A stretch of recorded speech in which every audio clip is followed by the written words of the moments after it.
48 hours ago, Donald Trump gave Iran an ultimatum.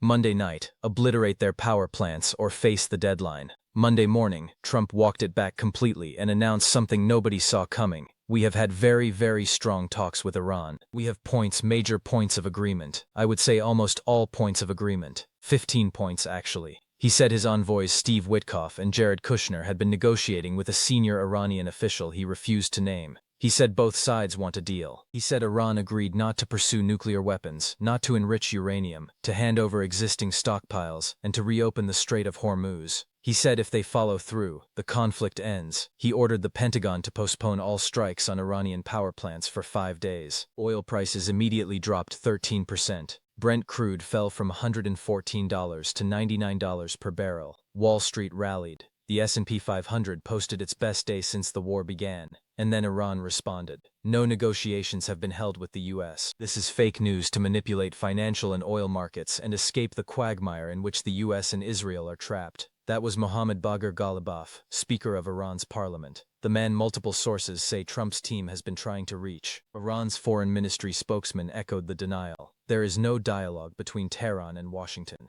He said messages were received from friendly countries about U.S. requests for talks, but Tehran did not respond. He said Iran's position on Hormuz and conditions for ending the war remain unchanged. But before we break down who is telling the truth and what this diplomatic chaos actually means, if you value analysis that cuts through the spin from both sides, hit that subscribe button and drop a like so you never miss coverage like this. Now let's understand what Trump actually claimed. Speaking to reporters Monday morning, he said Witkoff and Kushner had been in talks Sunday night with what he called the most respected leader in Iran, though not the supreme leader. He listed specific agreements. Iran will not pursue nuclear weapons. Iran will not enrich uranium. Iran will hand over its enriched uranium stockpiles. Iran will reopen the Strait of Hormuz. He said the U.S. could obtain that uranium easily once a deal is reached. He said both sides want an agreement and it could happen in 5 days or less. He said Israel would be very happy with the terms. He said this would bring long-term guaranteed peace. He claimed Iran initiated contact. They called, I didn't call. Then he issued the order postponing strikes for 5 days to allow negotiations to continue. The market reaction was instant. Traders believed him. Oil dropped, stocks surged. The crisis that threatened to spiral into regional catastrophe suddenly looked manageable. Then Iran's denials started rolling in. Ghalibaf, the man Israeli and U.S. sources told Axios was the Iranian interlocutor, posted on social media that no negotiations occurred. He accused the U.S. of spreading disinformation to calm energy markets. Iran's foreign ministry spokesman was more diplomatic but equally clear. No dialogue exists. Messages came through intermediaries, but Iran did not engage. Their conditions have not changed. The Strait of Hormuz remains their position. The war ends on their terms or it does not end. So who is telling the truth? The answer is more complicated than either side admits. Multiple sources told CNN and Axios that no direct negotiations have taken place between U.S. and Iranian officials since the war began. But messages have absolutely been passed back and forth through intermediaries. Egypt, Pakistan, Turkey, and Qatar are all actively working to mediate.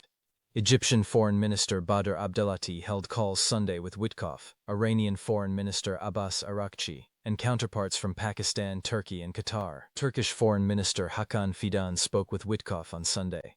Pakistan confirmed its intelligence chief is engaging with the U.S. envoys. These are not random phone calls. This is coordinated diplomacy. Here is what appears to be happening. Trump's team has been sending messages to Iran through multiple channels testing whether Tehran is ready to talk. The messages outline potential terms. Iran reopens Hormuz. The U.S. does not bomb power plants. A broader ceasefire follows in Phase 2. Iran has been receiving these messages but has not formally responded or authorized direct talks.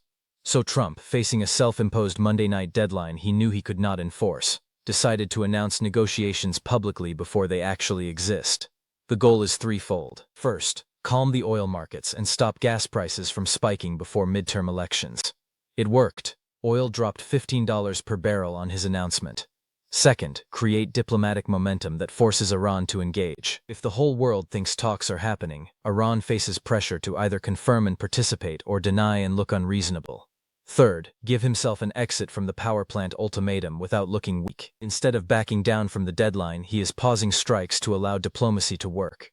It is a face-saving maneuver disguised as a breakthrough. Iran's response is also strategic. They deny talks to avoid looking like they caved to Trump's threats. If they admit negotiations are happening, it validates Trump's maximum pressure strategy. It suggests the ultimatum worked and Iran bent. They cannot afford that domestically or regionally, so they call it fake news while quietly keeping channels open through intermediaries. The denials are carefully worded.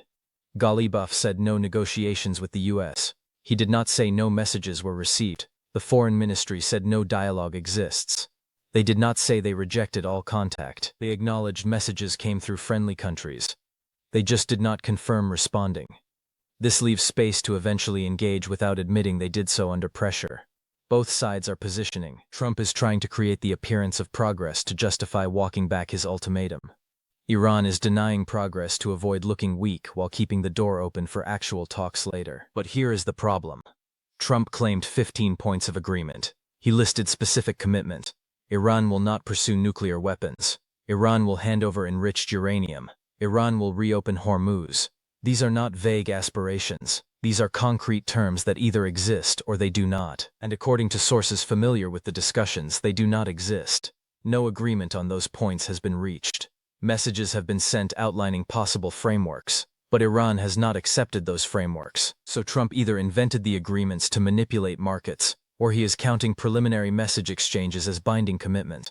Either way, the 15 points are not real. Not yet. Maybe they become real. Maybe the 5-day window Trump created allows actual negotiations to start. But as of Monday, they are aspirational at best and fabricated at worst. And the Strait of Hormuz remains closed. Trump claimed Iran agreed to reopen it. Iran says their position is unchanged. The terms include ceasefire, guarantees the war will not resume, and compensation. The U.S. has not agreed, so Hormuz stays shut. Oil at $99 is still $40 higher than pre-war. Gas is still $3.94 per gallon. The economic pressure remains. Netanyahu backed the diplomatic effort Monday. Trump believes there is an opportunity to leverage achievements to realize goals through an agreement. Israel is on board if terms include Iran giving up nuclear program, missiles, and proxies. Iran is not giving up any of that. The gap remains enormous. Which brings us to Ghalibaf, the man at the center of this confusion. He is a former IRGC general, former Tehran mayor, and current parliament speaker. He is close to new Supreme Leader Mojtaba Khamenei. He played a key role in managing Iran's war effort during the 12-day war in June. He is one of the most senior civilian officials with real decision-making power in Tehran. U.S. officials see him as someone who could potentially negotiate because he has the credibility and connections to deliver. But Ghalibaf himself insists no talks occurred and accused the U.S. of market manipulation. So what happens next? Trump created a 5-day window. If real talks start in that window and produce tangible progress, he can extend it and claim victory. If nothing happens, he faces a choice: follow through on the power plant strikes he postponed, which triggers all the consequences Iran threatened and keeps Hormuz closed longer, or quietly let the deadline pass and find some other justification for not striking. Either way, the fundamental problem remains. Iran will not surrender its leverage as long as it believes it is winning the economic war, and it is winning. Every week Hormuz stays closed, American voters feel pain at the pump. Every week oil stays above $100, Trump's political problems grow. Iran knows this. That is why they are in no rush to negotiate. They can wait. Trump cannot.